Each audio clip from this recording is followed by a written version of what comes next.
जी अस्सलाम वालेकुम। नाम तो मेरा आपको पता ही है, ठीक है। और काम की बात करते हैं दोस्तों। कारीगर यूट्यूब चैनल मेरे चैनल का नाम है। तो उसमें दोस्तों कारीगरी में जो आज पहली चीज़ मैं आपके साथ शेयर करूंगा वो कैसे बनती हैं, उसको जो बनाने का तरीका है वो आज आपके साथ शेयर किया जाएगा। तो उसमें जो चीज़ है वो सबसे पहली आइटम जो है वो है बालियाँ, यानी सादी बालियाँ, पाइप वाली बालियाँ जो पाइप के साथ बनती हैं, ठीक है। पहले तो मैं आपको ये बताता चलूँ दोस्तों कि हमारे कारीगरों के हाथ में अल्लाह करीम ने कमाल का फ़न रखा है कि वो पाइप का ये खींच के ये बता देते हैं कि किस गेज पे पाइप खींचेंगे और इसकी बालियाँ बनाएंगे तो उसका ये वज़न निकलेगा, ठीक है। ये मैं समझता हूँ कि अल्लाह की अता है हमारे कारीगर असातिज़ा कराम के ऊपर। तो दोस्तों पाइप का जो गेज है, उस जिस भी गेज पे पतरा खींचना है तार का, उसका सोने का, तो उसका पतरा खींच के ना उसको चढ़ाया जाता है। यानी कि एक साइकिल की तार होती है, साइकिल के व्हील की तार, और एक मोटरसाइकिल के व्हील की तार होती है। और मेरे ख्याल में ज़्यादा जो है ना मोटरसाइकिल के जो तार है, व्हील की जो तार है, उसके उसके ऊपर जो है ना इसका पाइप बनाया जाता है। या मेरे ख्याल में जो साइकिल की तार है वो ज़्यादा जो है ना उसमें उसका पाइप जो है ना मुनासिब लगता है।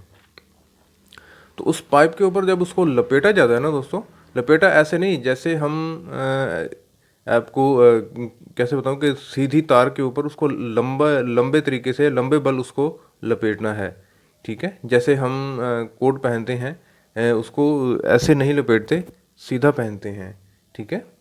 तो जैसे कोट पहना जाता है या कोई जैकेट या लॉन्ग कोट जैसे पहना जाता है, इसी तरह उस तार को हमने वो पाइप पहना देना है, ठीक है। इनके लंबे बल उसको उसके अंदर लपेटना है, ठीक है। तो उसको जब लपेटेंगे तो जब दोनों साइडें मिलेंगी तो उसको टक्कर के साथ नहीं मिलाना, यानी ये टक्कर है और ये चढ़ावा है, ठीक है। ये देख रहे होंगे मेरे हाथ आप, ठीक है।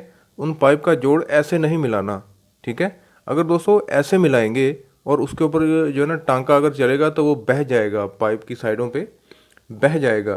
तो अगर वो पाइप की साइडों पे अगर बह गया टांका तो वो खूबसूरत नहीं लगेगा, उसके अंदर खूबसूरती नहीं आएगी। जब इसको ये चढ़ावा, इसको कहते हैं चढ़ावा, ठीक है, यानी कि एक साइड के ऊपर दूसरी साइड चढ़ी हुई हो, तो इस तरह दोस्तों उसके अंदर जगह बन जाएगी, ठीक है। टांका चलाने की, टांका पकाने की जगह बन जाएगी, ठीक है। तो इस जगह, ये जगह के अंदर जब टांका चलाया जाएगा तो वो बहेगा नहीं, यानी कि पाइप के ऊपर बहेगा नहीं। तो उसको जनाब टांका इस तरीके से रवानी से उसके ऊपर चलाया जाता है, तो जो है ना उसका कोई भी खला उसके अंदर बाकी ना रहे, यानी कि वो मुकम्मल तौर पे पाइप बन जाए, ठीक है। टांका चलाने के बाद दोस्तों उसको जब तेज़ाब में डाला जाता है तो उसके अंदर जो टांका चलाने के लिए जो सुहागा वगैरह होता है, असल में तेज़ाब जो है एक मकसद के लिए इस्तेमाल किया जाता है कि टांका चलाते हुए हम सुहागे का इस्तेमाल करते हैं। जैसे कहा जाता है कि सोने पे सुहागा, ठीक है। तो उस सुहागा जो है ना वो असल में जब तेज़ाब के अंदर रह जाता है तो वो कांच सा होता है। तो जब वो कांच उतर जाता है तेज़ाब में डालने के बाद तो उसको निकाल के उसके अंदर जो उसको हमारे पास एक औज़ार होता है जिसको हम जंदरी कहते हैं, यानी कि जिसके अंदर मुख्तलिफ गेजेस के सुराख होते हैं, ठीक है। उन सुराखों में से उस पाइप को गुजारा जाता है। और वो पाइपों से गुजारने का, सुराखों से जो पाइप जो है वो गुजारने का मकसद ये है कि उस पे जो चढ़ावा है उसकी जो लाइन बनी हुई होगी, ज़ाहिर है उस पे जो डिज़ाइन या डेंट पड़ा हुआ होगा वो सारा ख़त्म हो जाए, यानी कि वो पाइप बिल्कुल स्मूथ हो जाए। उसके ऊपर जो टांके का जो दाग कह लें या जो भी उसका जो है वो ख़त्म हो जाए, ठीक है। तो उसके बाद उसके अंदर रेत की फिलिंग की जाती है, बारीक रेत होती है दोस्तों। उस रेत की फिलिंग जो है उसको करने का मकसद, उसको भर दिया जाता है पाइप को। तो रेत की फिलिंग जो है वो करने का मकसद ये है कि उसको जब पाइप को मोड़ा जाएगा गोल तरीके से तो वो बिल्कुल गोल होगा, कहीं से भी उसको डेंट नहीं पड़ेगा। रेत का काम उसको जो है ना डेंट ना पड़ने देना है, यानी कि अगर आप रेत उसके अंदर डाल के उसको गोल करेंगे तो उसके अंदर डेंट नहीं पड़ेगा। अगर रेत के बगैर उस पाइप को गोल करेंगे तो उसके अंदर डेंट पड़ जाएगा, वो टेढ़ी हो जाएगी, वो पाइप जो है ख़राब हो जाएगा, ठीक है दोस्तों। तो ये चीज़ें हैं जो आपके साथ मैंने जो है ना शेयर की थी। इसके अच्छा, अब इसमें जो है उसको गोल कर दिया, गोल करने के बाद उसको कटाई करनी है, उसको काट के बालियों की शक्ल में उसको, जैसे चांद की शक्ल होती है, ठीक है, उसको बालियों की शक्ल में उसको ला के उसके जो सुराख हैं दोनों साइडों से उसको खोल के उसमें से रेत जो है वो निकाली जाती है। ठीक है दोस्तों। तो रेत निकालने के बाद अब वो सादे पाइप गोल जो है आपके पास आ गए। ठीक है, आपके पास सादे पाइप आ गए। और अब यहाँ पे दो चीज़ें हैं दोस्तों। इसको जो कुंडे लगाए जाते हैं कान में डालने के, और कान में डालने वाले कुंडे जिस सहारे के साथ लगते हैं वो दो कुंडे। ठीक है, तो उसमें दो चीज़ें हैं दोस्तों, दो तरह के कुंडे लग जाते हैं। इन एक जो जो जो स्टाइल है उसको बाल्टी कुंडा कहा जाता है, जैसे वो इनके दोनों साइडों पे मूव करती है। बाल्टी का कुंडा जो है, इसी तरह वो बालियों का कुंडा दोनों साइडों पे मूव करता है। दोस्तों उस कुंडे का एक नुकसान है उस स्टाइल का, कि वो जब हिलता है तो घिसता रहता है। ठीक है, जब कुंडे के अंदर कुंडा जो है अगर जैसे मूव करेगा तो वो घिसेगा।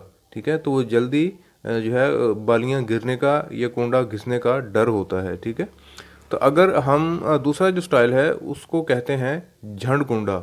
झंड से मुराद ये है कि एक साइड से पाइप को चीरा यानी कि कट लगाया जाता है।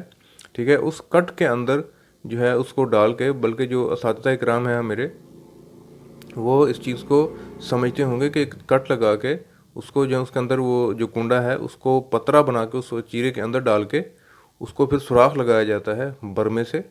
और बरमे से सुराख लगाकर, ठीक है, उसको जो है उसके अंदर तार डाल के छोटी सी, और उसको जो है दोनों साइडों से झंड कर दी जाती है ताकि वो जो कुंडा जो कान में डालने वाला है वो बाहर ना निकले।